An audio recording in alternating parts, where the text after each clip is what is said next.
Hello everyone, welcome to today session जो कि part second है टेंसेस विद वॉइस सीरीज़ का। पार्ट फर्स्ट में हमने tenses with simple present tense के active and passive voice detail में डिस्कस किए थे और ये सेशन हम स्टार्ट करने जा रहे हैं प्रेजेंट कंटिन्यूअस टेंस से, जिसे हम प्रेजेंट प्रोग्रेसिव टेंस भी कहते हैं। सो लेट्स बिगिन। जैसा कि इसके नाम से ही इंडिकेशन मिल रहा है, प्रेजेंट कंटिन्यूअस टेंस ऐसे एक्शन जो कि प्रेजेंट में कंटिन्यू है, प्रेजेंट में वर्तमान में जारी हैं, चल रहे हैं। इस तरह की जो बातें हैं, इस तरह के जो सेंटेंस हैं, उनके लिए हमारी कौन हेल्प करेगा इंग्लिश में? कौन सा tense? Present continuous tense. Present continuous की स्ट्रक्चर की हेल्प से हम वो सभी बातें, वो सभी सेंटेंसेस जो जिनमें क्या आता है, हो रहा है, कर रहा है, रही है, रहा हूँ, रहे हैं, इस तरह के जो सेंटेंसेस है स्पेसिफिकली वो इस टेंस के अंतर्गत आएंगे। तो आपको अभी आइडेंटिफिकेशन हो गई है कि इस टेंस का यूज़ आपने कब करना है, जब कोई एक्शन कंटिन्यूएशन में है, चल रहा है। तो अब आप ये देखिए कि इसकी स्ट्रक्चर क्या है। ये हमें किस तरह की स्ट्रक्चर प्रोवाइड करवाता है जिसके अकॉर्डिंग हम वो सभी एक्शन, वो सभी सेंटेंसेस इंग्लिश में कन्वर्ट कर सकते हैं जो कि हो रहे हैं। स्ट्रक्चर है subject plus is am are plus verb की first form plus ING plus object. कल थोड़ा सा डिस्कस भी किया था हमने कि सब्जेक्ट एंड ऑब्जेक्ट क्या होते हैं, इज़ एम आर किन के आगे लगता है, तो थोड़ा आइडिया आपको लगता है पहले से ज़्यादा है आज। सो let's begin directly the translation of the sentence जो कि आपके सामने है। जैसे ये सेंटेंस है, फॉर एग्जांपल ये सेंटेंस है जिसका हमें ट्रांसलेशन करना है इंग्लिश में। ये सेंटेंस क्या है? वे एक गीत गा रहे हैं। अब ये सेंटेंस है तो सबसे पहले आपका माइंड कहाँ जाएगा कि इसमें रहे हैं दैट मीन्स ये कौन से टेंस की कैटेगरी में आएगा? ये आएगा प्रेजेंट कंटिन्यूअस टेंस में। और प्रेजेंट कंटिन्यूअस टेंस की स्ट्रक्चर क्या है? That you can see, this is subject और ये जो आपके सामने लिखी गई है दैट यू कैन सी। अब इसके अकॉर्डिंग हम इसे ट्रांसलेट करते हैं इंग्लिश में। नाउ सी, वे सबसे पहले तो स्ट्रक्चर देखिए आप इंग्लिश वाली जो कह रही है कि सबसे पहले सब्जेक्ट आएगा। अब हिंदी के सेंटेंस में सब्जेक्ट कौन है, डूअर कौन है? डूअर है वे, डूअर है, सब्जेक्ट है वे को इंग्लिश में क्या कहते हैं? दे। तो सबसे पहले सब्जेक्ट आएगा ना, फर्स्ट नंबर पे देखिए, तो हमने दे लिख दिया। एंड आफ्टर दे ये कह रहे हैं कि सब्जेक्ट के बाद इज एम आर में से कोई एक हमें लगाना है। किसके अकॉर्डिंग लगाना है वो डिपेंड करता है कि आपका सब्जेक्ट कौन है।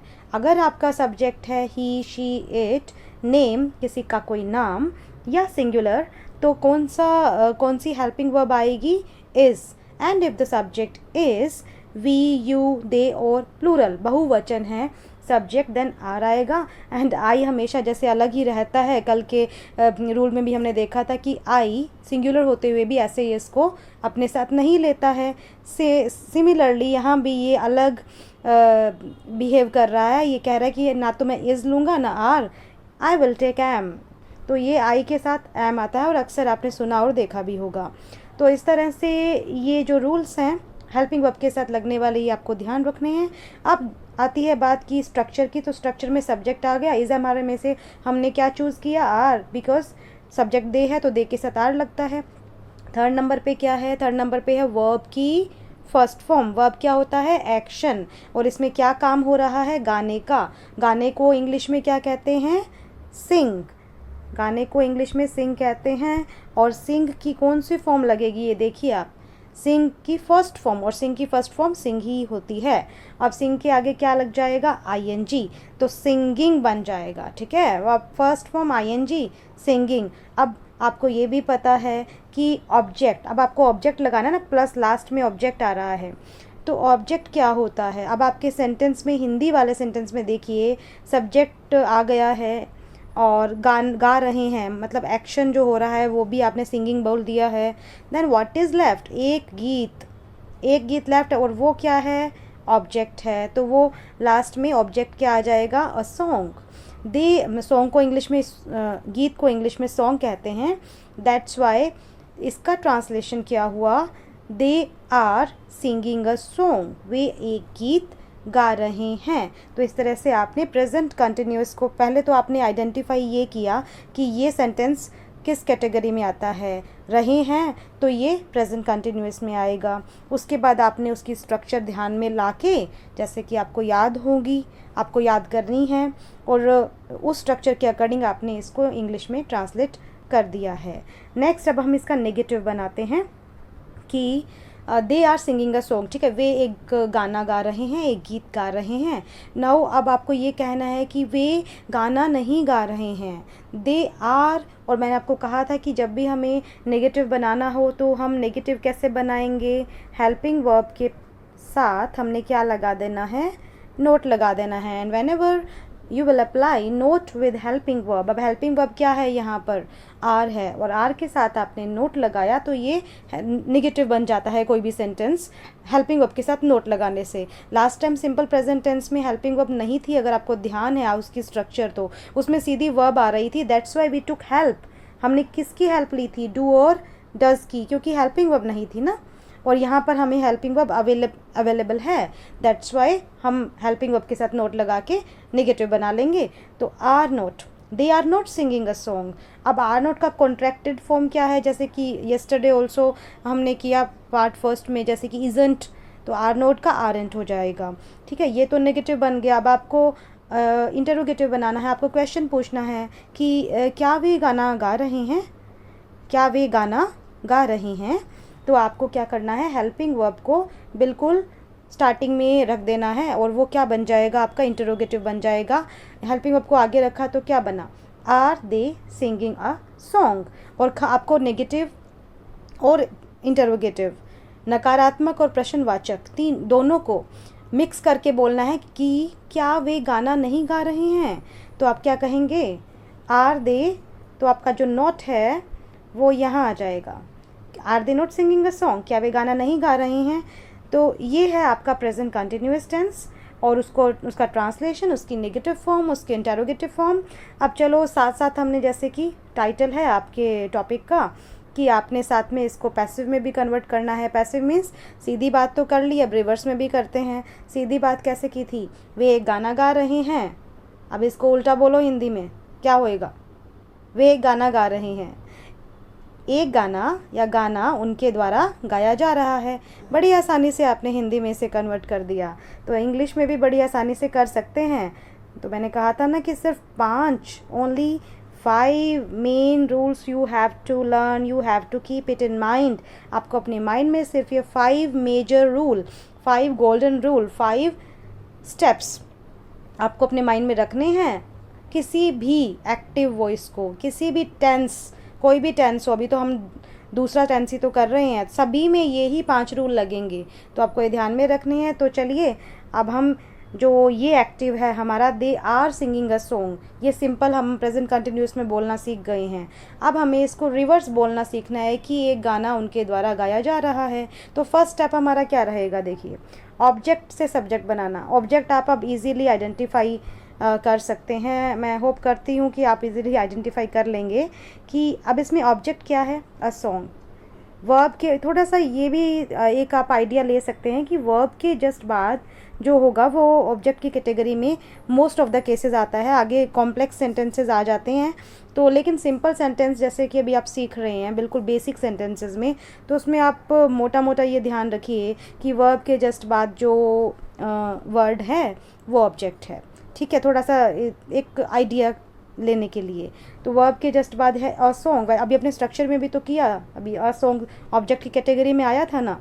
सो दैट्स वाई सबसे पहले अपने ऑब्जेक्ट को पहचानना है, फिर ऑब्जेक्ट को क्या करना है, सब्जेक्ट में चेंज करना है। ऑब्जेक्ट को सब्जेक्ट में कैसे चेंज करेंगे, उसको फर्स्ट प्लेस पे रख कर, है ना। तो फर्स्ट प्लेस पे तो सबसे पहला हमने स्टेप किया कि सबसे पहले हमने क्या लिख दिया, ऑब्जेक्ट को सब्जेक्ट बना दिया। दैट मीन्स हमने सबसे पहले अ सॉन्ग लिख दिया। दूसरा कोई ना कोई हेल्पिंग वर्ब आएगी, है ना। तो हेल्पिंग वर्ब मैंने बताया था कि अगर प्रेजेंट टेंस है आप पढ़ के एक ब्रॉड कैटेगरी में, आप 3 कैटेगरी में सोचेंगे, कोई भी सेंटेंस आपके सामने आता है, ये मैं सभी सेंटेंसेस की बात कर रही हूँ, थोड़ा सा आप अपना माइंड खुला रख के सोचिए कि कोई भी सेंटेंस मान लो आपके सामने आ गया, तो आपने ये देखना है कि ये प्रेजेंट में है, पास्ट में है, क्या फ्यूचर में है। अब ये जो करंटली आपके सामने जो सेंटेंस है ये सीधा सीधा प्रेजेंट में ही है, तो प्रेजेंट में है तो इसमें इज़ एम आर में से कोई एक आएगा। अगर सेंटेंस होता पास्ट में से तो वॉज वर में से कोई एक आता, और अगर फ्यूचर में होता आपका एक्टिव वॉइस, तो फिर आपने पैसिव वॉइस में कौन सी हेल्पिंग वर्ब लेनी थी, विल और शैल। तो अब हमारा एक्टिव वॉइस जो है वो किस में है, प्रेजेंट में है। तो हम अ सॉन्ग, जो कि हमने अभी अभी जिसको हमने सब्जेक्ट बनाया है, सब्जेक्ट बनाया है ना आपने, किसको, अ सॉन्ग को, तो अ सॉन्ग के हिसाब से इज़ एम आर में से क्या आएगा, a song is, a song am, a song are.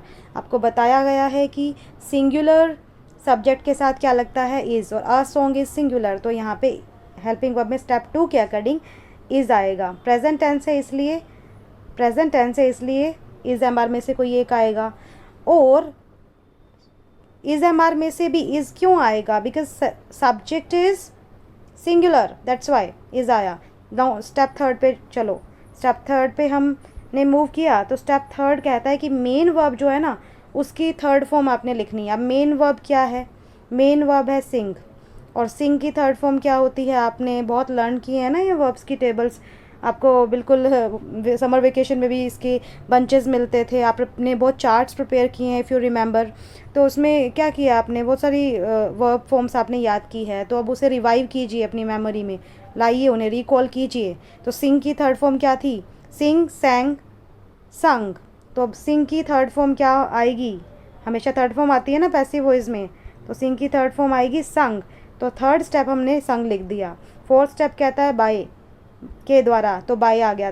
Fifth step कहता है सब्जेक्ट को बना दो ऑब्जेक्ट, और हमारा सब्जेक्ट क्या है, दे, तो इसे जब हम ऑब्जेक्ट बनाएंगे यानी कि लास्ट में लेके आएंगे, तो दे का क्या बन जाएगा, them, okay, they will B them. तो यहाँ पर हमने ये 5 स्टेप्स हमने कर लिए हैं complete. A song first step is, second sung, third by, fourth and them, they का देम, सब्जेक्ट टू ऑब्जेक्ट। तो इस तरह से क्या सेंटेंस बना है पैसिव में, रिवर्स क्या हुआ है, वे एक गाना गा रहे हैं, एक गाना उनके द्वारा गाया जा रहा है।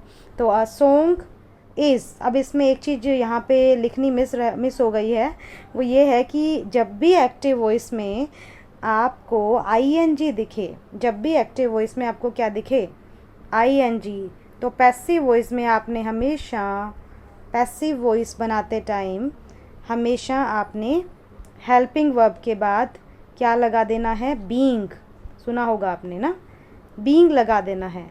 तो यानी कि जो ये स्टेप यहाँ पे लिखा नहीं गया है, तो यहाँ पे जब भी एक्टिव में आईएनजी आता है तो हेल्पिंग वर्ब के बाद बीइंग लग जाता है। अ song is being sung by them, क्या आएगा, a song is being sung by them. ये आपको ज़्यादा याद रहेगा क्योंकि ये छूट गया था, वी लर्न बाय मिस्टेक्स। तो इस तरह से अ song is being sung by them, तो ये इसका पैसिव वॉइस होगा, ये इसका रिवर्स होगा। और पहले मैंने ये भी कहा था कि ज़्यादातर चेंजेस आपके स्टेप 2 में ही होने वाले हैं, बाकी जो स्टेप्स हैं वो लगभग सेम रहेंगे। ऑब्जेक्ट से सब्जेक्ट बनाना सेम रहेगा, मेन वर्ब की थर्ड फॉर्म बिल्कुल फिक्स्ड है पैसिव वॉइस में, और बाय भी ऑलमोस्ट सब में बाय ही आएगा, एट और टू कुछ एक स्पेसिफिक केसेस हैं उनमें आएगा, और फिफ्थ स्टेप भी सब्जेक्ट का ऑब्जेक्ट बनाना रहेगा।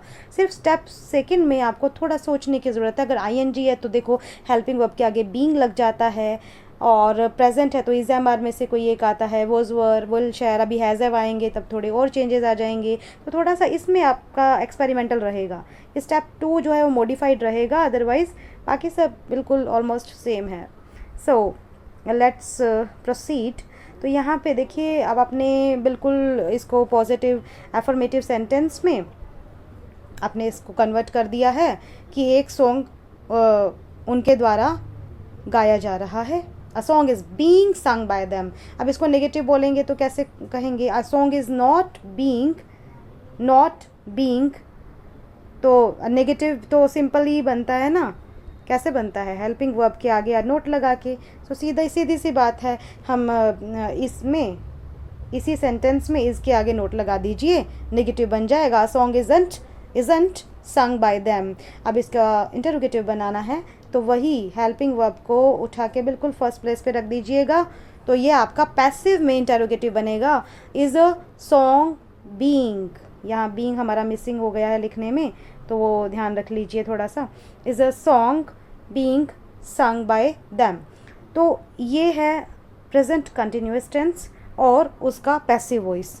तो प्रेजेंट कंटिन्यूअस टेंस में रहे हैं वाले ऑलमोस्ट जो वर्तमान में कंटिन्यूअस में हैं, जारी हैं वर्क एक्शन, वो आएंगे और फिर उनको कैसे ट्रांसलेट करना है, फिर उनको पैसिव में कैसे बोलना है, वो हमने अभी सीखा।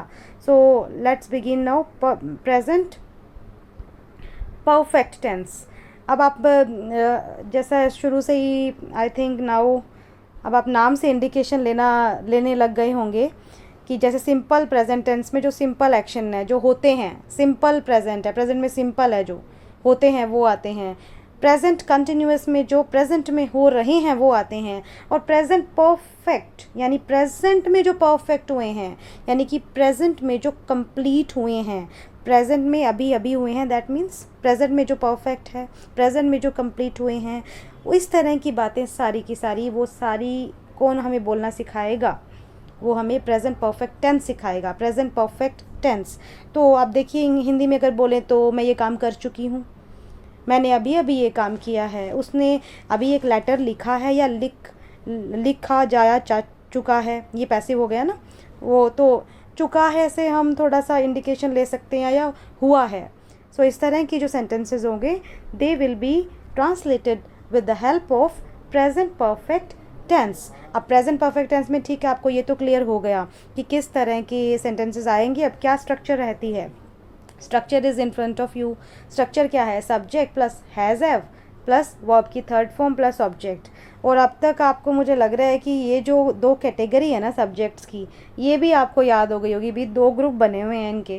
पहला ग्रुप सिंगुलर वालों का है जिसमें ही शी इट या कोई नाम आता है, और जो दूसरा ग्रुप है वो वी यू दे और प्लूरल का है, और उसमें कभी कभी आई अपने मूड के हिसाब से आ जाता है। क्योंकि अभी तक सिंपल प्रेजेंट टेंस में आपने किया कि आई कह रहा है कि एस और ई एस मैं नहीं लूँगा, मैं सिंगुलर हूँ फिर भी, तो ये इनके साथ था आई, है ना। और प्रेजेंट कंटिन्यूअस में आई ने बिल्कुल अलग बिहेव किया था, ये कह रहा था ना तो मैं इज़ लूँगा ना आर लूँगा, I will take them with me. उसके बाद अब जो आई है वो कहता है कि ठीक है मैं वी यू दे के साथ I will keep have with me. तो हैज़ सिंगुलर के साथ आता है, ये आपको याद करने का एक थोड़ा इस तरह से आप याद करें तो थोड़ा आपको रिटेन रह जाएगा। तो हैज़ जो है वो सिंगुलर सब्जेक्ट के साथ आता है, और हैव जो है वो प्लूरल सब्जेक्ट्स के साथ आता है, और आई के साथ भी हैव आता है। तो ये क्लियर हो गया होगा कि आई कैसे डिफरेंटली बिहेव करता है, तो उसमें थोड़ा सा आइडिया रखना पड़ेगा आपको। आई के साथ हैव आएगा दो इट इज़ सिंगुलर।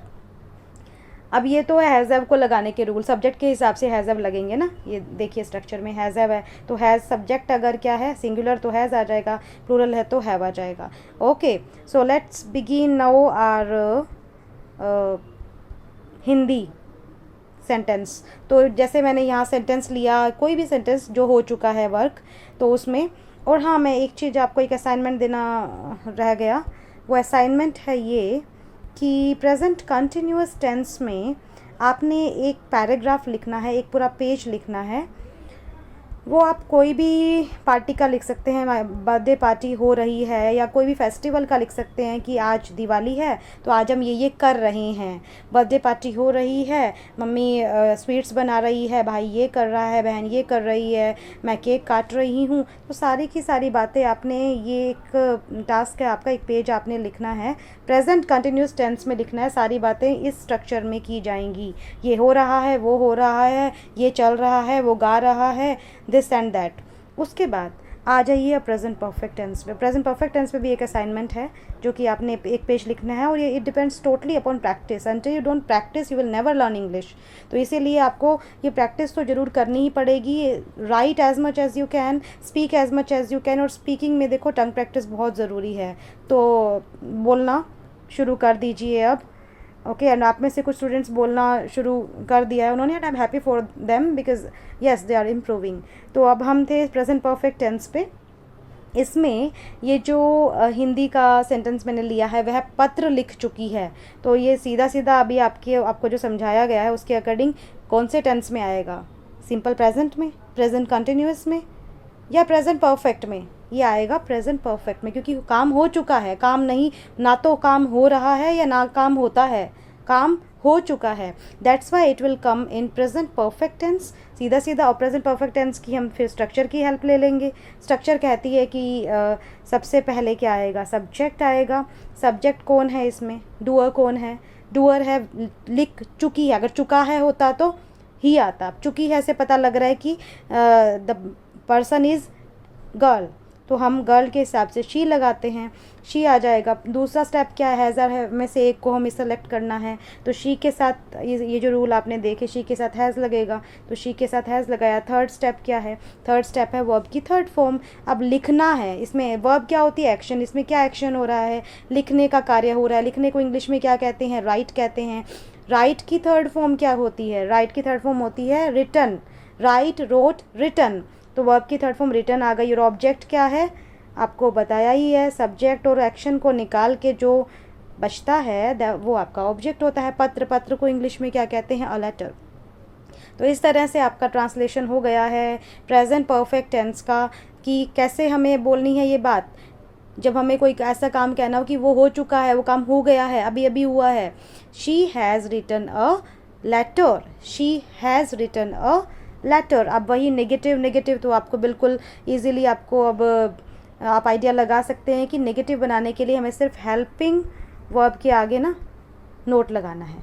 तो हेल्पिंग वर्ब क्या है, हैज़, यहाँ पे सीधी सीधी हैज़ और हैव में से कोई एक होगी ना परफेक्ट में, तो हैज़ के बाद नोट लगाया, हैज़ नॉट, और इसका कॉन्ट्रैक्टेड फॉर्म क्या है, हैज़ेंट, हैज़ेंट रिटर्न, बस नोट लगाते ही आपका पूरा सेंटेंस नेगेटिव हो गया। उसके बाद आपने इसको क्वेश्चन पूछना है कि क्या उसने लेटर लिखा है, या क्या वह लेटर लिख चुकी है। तो इसमें आपने क्या कर देना है, हैज़ को फर्स्ट प्लेस पे रख देना है, तो आपका वो क्वेश्चन बन जाएगा कि हैज़ शी रिटन लेटर, और क्या वह लेटर नहीं लिख चुकी है, क्या उसने लेटर नहीं लिखा है, तो नोट कहाँ आएगा, यहाँ पे, has she not written letter. तो इस तरह से ये आपका नेगेटिव और इंटरोगेटिव मिक्स हो गया। So that's why in this way हम ट्रांसलेट कर सकते हैं किसी भी ऐसे सेंटेंस को जो कि हो चुका है प्रेजेंट में। अब आते हैं इसके पैसिव पे। पैसिव पे देखिए अब वही रूल सेम है, चेंजेस एक्सपेरिमेंट कहाँ करना है, सिर्फ स्टेप सेकंड में। तो फर्स्ट आप बिल्कुल अब देखें कि क्या है, एक्टिव क्या है, एक्टिव वॉइस क्या था हमारे पास, अ लेटर हैज़ बीन, ये तो पैसिव ही लिख दिया है यहाँ पर सीधा। तो हम एक्टिव किसका बनाएंगे, इसका बनाते हैं ना, she has written a letter, she has written a letter. अब ये एक्टिव में क्यों है, क्योंकि यहाँ पे जो सब्जेक्ट है, डूअर है, वो फर्स्ट प्लेस पे है, सब्जेक्ट एक्टिव है, फर्स्ट प्लेस पे है, सब्जेक्ट कौन है, she is active because she is at first place in this sentence. तो ये एक्टिव वॉइस है। अब इसको पैसिव में बनाने के लिए ऑब्जेक्ट का सब्जेक्ट बनाना है, ऑब्जेक्ट है अ लेटर, है ना, अभी आपने किया ही है। तो सबसे पहले हम किसको रख देंगे, अ लेटर को।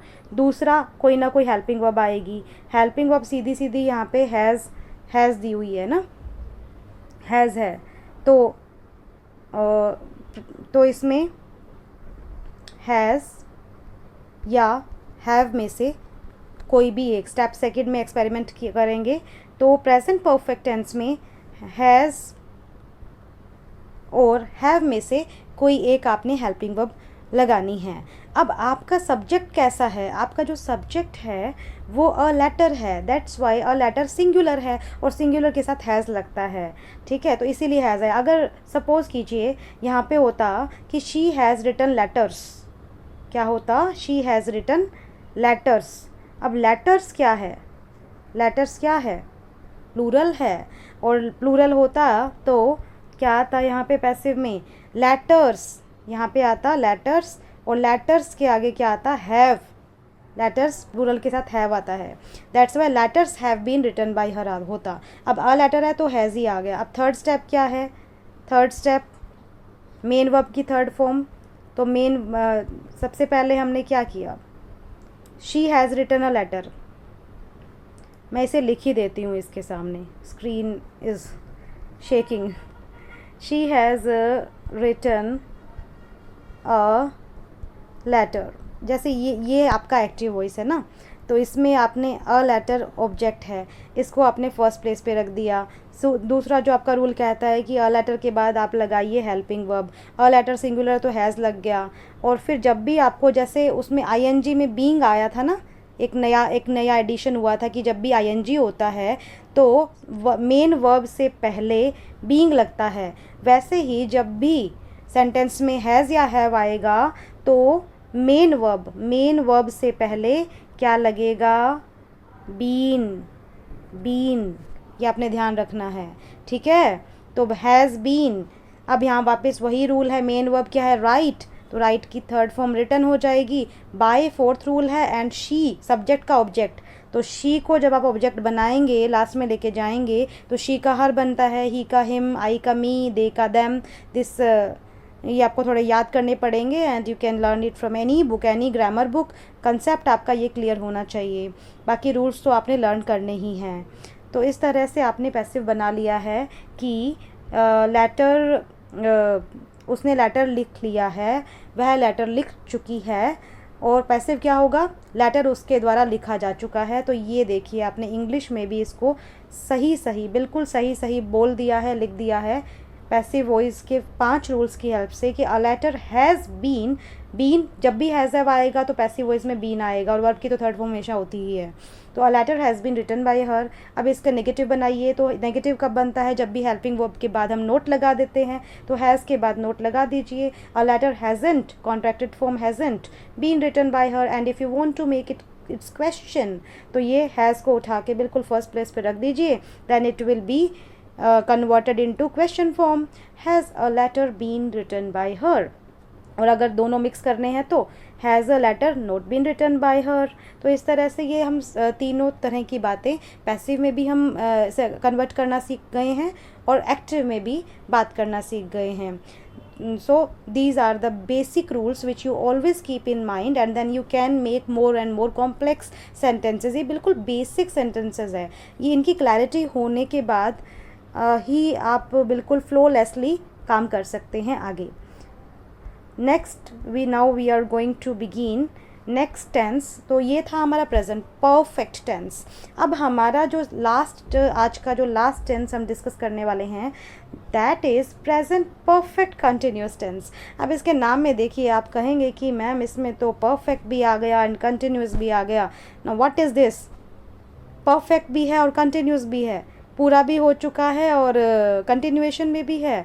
Yes, this is for those, specially उन सेंटेंसेस के लिए है ये टेंस जो एक स्पेसिफिक पर्टिकुलर टाइम पे स्टार्ट होते हैं, वो एक्शन जो किसी पर्टिकुलर टाइम पे स्टार्ट तो हो चुके हैं, शुरू हो चुके हैं, बट अभी तक कंटिन्यू हैं, चल रहे हैं, कभी स्टार्ट हुए थे। जैसे बहुत सारे एग्जाम्पल हो सकते हैं, जैसे अगर मैं ये बोलूँ कि मैंने कल ही जैसे सेंटेंस बताया था कि मैं सुबह 4 बजे से इंग्लिश पढ़ा रही हूँ, हम यहाँ पर इस घर में 4 सालों से रह रहे हैं, तो यानी 4 साल पहले रहना शुरू किया था और अभी तक रह रहे हैं। तो वो एक्शन जो स्पेसिफिक टाइम पे शुरू हुए थे, इसमें टाइम गिवन होता है, ये इसका सबसे बड़ी आप इसमें पहचान कह सकते हैं कि जब भी हमें टाइम्स के रेफरेंस या टाइम की किसी टाइम से स्टार्ट करके कोई काम बोलना हो और जो अभी तक कंटिन्यू है, हम अक्सर बोलते भी तो हैं कि हम 4 सालों से यहाँ रह रहे हैं, मैं 4 साल से इस कॉलेज में पढ़ रही हूँ, बिल्कुल सामान्य से सेंटेंसेस हैं। तो इनको हमें ज़रूरत पड़ती है इंग्लिश में कन्वर्ट करने की, उसके लिए हमारी हेल्प करता है प्रेजेंट परफेक्ट कंटिन्यूस टेंस। ये बिल्कुल अलग तरह के सेंटेंसेस है और इनको आप दूसरे स्ट्रक्चर्स की हेल्प से नहीं कन्वर्ट कर सकते, तो अर्थ अलग निकल जाता है ना। वो तो क्या बताते हैं, अभी तक हमने 3 टेंस किए हैं, वो बताते हैं कि कोई काम होता है, कोई काम हो रहा है, या फिर कोई काम हो चुका है। और ये बिल्कुल अलग है जिसमें हम कोई टाइम से शुरू तो हो गए और अभी तक काम कर रहे हैं। सो इस तरह के सेंटेंसेस के लिए हमारी हेल्प करेगा present perfect continuous tense. Now example is in front of you, और ये स्ट्रक्चर है इसकी, इसे 1 बाय 1 हम डिस्कस भी करेंगे। तो अब देखिए, ये जो सेंटेंस है, ये सेंटेंस आप पढ़ते ही आपके माइंड में आ जाना चाहिए कि बिल्कुल ये प्रेजेंट परफेक्ट कंटिन्यूस टेंस का सेंटेंस है और इसके लिए हमारी यही टेंस हेल्प करेगा। वह इस कॉलेज में 4 साल से पढ़ा रही है। 4 साल से पढ़ा रही है, एक टाइम से पे काम शुरू हुआ था, अभी तक चल रहा है, परफेक्ट कंटिन्यूअस है। तो चलो इसे अब ट्रांसलेट करते हैं अकॉर्डिंग टू द स्ट्रक्चर। सबसे पहले सब्जेक्ट आएगा, वह पढ़ा रही है, तो मतलब सब्जेक्ट कौन है, शी है, तो शी आ जाएगा। फिर उसके बाद हैज़, हैव, बीन। अब शी के हिसाब से हैज़ आएगा कि हैव आएगा। I hope that now you will have no confusion in this. आपको कोई डाउट नहीं होना चाहिए इसमें कि यस हैज़ आएगा। तो हैज़, बीन, बीन स्ट्रक्चर में है तो स्ट्रक्चर में है तो बीन हैज़ हो चाहे हैव हो लगेगा ही लगेगा। फिर नेक्स्ट स्टेप है वर्ब की फर्स्ट फॉर्म एक्शन। एक्शन क्या हो रहा है, पढ़ाना। पढ़ाने को इंग्लिश में क्या कहते हैं, टीच। टीच की फर्स्ट फॉर्म टीच। टीच के आगे आईएनजी, टीचिंग बन गया। फिर उसके बाद ऑब्जेक्ट आएगा। ऑब्जेक्ट क्या होता है, सब्जेक्ट को निकाल दो, एक्शन को निकाल दो, तो जो चीज़ बचती है दैट इज़ ऑब्जेक्ट। अब ऑब्जेक्ट में देखिए टाइम जो है, टाइम के लिए अलग से है ना आगे स्ट्रक्चर में, सिंस या फॉर के बाद हमें टाइम लगाना है, यानी कि 4 साल तो यहाँ रिजर्व है, टाइम है ना ये। तो ये जो लास्ट में स्ट्रक्चर में जो पोर्शन है इसके लिए, तो बचा क्या, कॉलेज। तो इस कॉलेज जो है ये ऑब्जेक्ट है। तो इस कॉलेज को इंग्लिश में क्या कहेंगे, इन दिस कॉलेज। यहाँ पे स्कूल लिखा गया है, तो इसमें इन दिस स्कूल या इन दिस कॉलेज, ओके वट, हमें तो यहाँ पे मेन ट्रांसलेशन से मतलब है ना। तो she has been teaching in this college, इस कॉलेज, इन दिस कॉलेज। अब सिंस या फॉर में से चॉइस अगेन है। सिंस और फॉर में ये है कि सिंस तब आएगा जब कोई बिल्कुल स्पेसिफिक टाइम हो, एक पॉइंट ऑफ टाइम हो, कि टाइम का नेम गिवन हो, टाइम का नेम, पीरियड नहीं, ड्यूरेशन नहीं, कोई ड्यूरेशन ना हो। ड्यूरेशन मतलब 4 साल, 2 साल, 2 घंटे, 3 दिन, ये सब ड्यूरेशन है। और पर्टिकुलर टाइम क्या है, जैसे सुबह के 4 बजे, ये बिल्कुल पॉइंट ऑफ टाइम है। सुबह से, ये भी सिंस, सुबह से, शाम से। तो जब पॉइंट ऑफ टाइम हो तो सिंस आएगा और फॉर आएगा जब ड्यूरेशन दी हो। तो टाइम के आगे फॉर या सिंस कैसे लगेगा, टाइम के आगे फॉर या सिंस कैसे लगेगा, जब टाइम हो बिल्कुल फिक्स पॉइंट स्पेसिफिक तो सिंस, और पीरियड ऑफ टाइम हो तो फॉर आएगा। अब 4 साल जो है, कौन से 4 साल, कोई आइडिया नहीं लग रहा है कौन से वाले, 2001, 90, विच वन। तो यहाँ पे ड्यूरेशन है तो यहाँ पे 4 आएगा, दैट्स वाई यहाँ पे 4 आएगा। अगर होता कि वो 2001 से पढ़ा रही है तो क्या आता, सिंस आता, सिंस 2001। ओके, सो सिंस और फॉर में चॉइस है, और इसके लिए थोड़ा सा आपको यहाँ पे ध्यान से सोचना होगा। धीरे धीरे आप थोड़ा स्पीडली इसको करने लग जाएंगे। सो सिंस और फॉर टाइम के अकॉर्डिंग है, और 4 ईयर्स है तो 4 आएगा इस केस में। सो नाउ आपने इसको ट्रांसलेट कर दिया है, इस वाक्य को, इस तरह की बात को, जब कैसी बात है, इस कॉलेज में 4 साल से पढ़ा रही हैं वो। Okay, so she has been teaching in this school for 4 years. अब नेगेटिव बनाना है तो बिल्कुल हैव या हेल्पिंग वर्ब के बाद आप नोट लगा दीजिए। शी हैज़, वो नहीं पढ़ा रही है 4 साल से, वो 10 साल से पढ़ा रही है, तो क्या बोलेंगे, she hasn't been teaching in this school for 4 years. और कोई पूछे कि क्या वह स्कूल में 4 साल से पढ़ा रही है, तो आपने इसमें नहीं, इसमें यहाँ she has been, has she been, जो हेल्पिंग वर्ब है उसको आपने बाहर रख देना है। हैज़ शी बीन, क्या वो पढ़ा रही है 4 साल से, has she been teaching in this school for 4 years. तो और अगर कई बार ऐसे भी बोलते हैं ना, क्या वह इस स्कूल में 4 साल से नहीं पढ़ा रही है, हैज़ शी नोट, फिर नोट यहाँ लग जाएगा, ठीक है, इस तरह की बात में। तो ये आपने तीनों तरह से बात करनी सीख ली है कि नेगेटिव, एफर्मेटिव एंड क्वेश्चन जो है इंटरोगेटिव। तो इस तरह से ये प्रेजेंट परफेक्ट कंटिन्यूअस है। और जनरली मॉडर्न इंग्लिश में क्या है कि हमें एक्टिव के साथ पैसिव भी करना है। तो ये तो अभी तक हम इसके एक्टिव की बात कर रहे थे कि प्रेजेंट परफेक्ट कंटिन्यूअस में एक्टिव, सब्जेक्ट जब एक्टिव है तो कैसे हमें बोलना है। अब इसको पैसिव बनाना है तो मॉडर्न इंग्लिश में पैसिव नहीं होता है। इंग्लिश में, मॉडर्न इंग्लिश में इसको हम रिवर्स नहीं बोलने के कोई रूल्स एंड रेगुलेशंस नहीं बताए गए हैं, और वो ये कहते हैं कि it's not possible in English. लेकिन मैं आपको एक एग्जांपल बता देती हूँ कि जैसे कि मैंने लिखा है यहाँ पे कि माइकल स्वान एक फेमस ग्रामरियन है, जिनकी एक बुक है प्रैक्टिकल इंग्लिश यूजेज, उसके पेज नंबर 458 में माइकल स्वान ने और ये जो बुक है ये ऑक्सफोर्ड यूनिवर्सिटी प्रेस द्वारा पब्लिश्ड है। इस बुक में इन्होंने एक पॉसिबिलिटी दी है कि इफ़ रिक्वायर्ड, अगर रिक्वायर्ड है तो हम इस सेंटेंस को, वैसे तो आपको नहीं मिलेगा, ये कहीं नहीं मिलेगा, आपको ये मना ही किया जाएगा, किसी भी ग्रामर बुक में कहा जाएगा कि नहीं पॉसिबिलिटी, इसका पैसिव नहीं होता है, आप सिर्फ फर्स्ट थ्री को रिवर्स करके बोल लीजिए इंग्लिश में, एंड इसका नहीं है। इसको तो बच्चे खुश भी हो जाते हैं कि ठीक है चलो इसके पैसिव के रूल्स तो कम से कम थोड़े कम याद करने पड़ेंगे, बट फिर भी ये लैंग्वेज है तो हम इसको सीधा उल्टा दोनों तरह से बात करने सीखें तो अच्छा लगता है। That we know each and every way of speaking, writing and whatever. So इस तरह से माइकल स्वैन ने एक पॉसिबिलिटी दी है पेज नंबर 458 इस बुक के प्रैक्टिकल इंग्लिश यूसेज, जो इनकी बुक का टाइटल है। इसमें इन्होंने कहा है कि इफ़ रिक्वायर्ड तो हम बीइंग लगा के इसको पैसिव वॉइस में कन्वर्ट कर सकते हैं इन सेंटेंसेस को। जैसे कि मैंने यहाँ पे एक सेंटेंस लिखा है इस टेंस में, he has been writing an article for an hour, वो 1 घंटे से एक आर्टिकल लिख रहा है, तो ये ठीक है, ये एक्टिव वॉइस है, ये तो हमने प्रेजेंट परफेक्ट कंटिन्यूअस टेंस की हेल्प से लिख दिया। अब इसका जो पैसिव है वो नहीं होता है वैसे जनरली, लेकिन माइकल स्वान कहते हैं कि आप बीइंग लगा के, रिक्वायरमेंट हो तो आप यहाँ पे बीइंग लगा के आप इसे पैसिव बना सकते हैं। बीन के बाद यहाँ पर बीन बीइंग दोनों आ गए ना, देखो बीइंग कब आता है वैसे, अगर आपको थोड़ा रिमाइंडर के लिए मैं कह रही हूँ।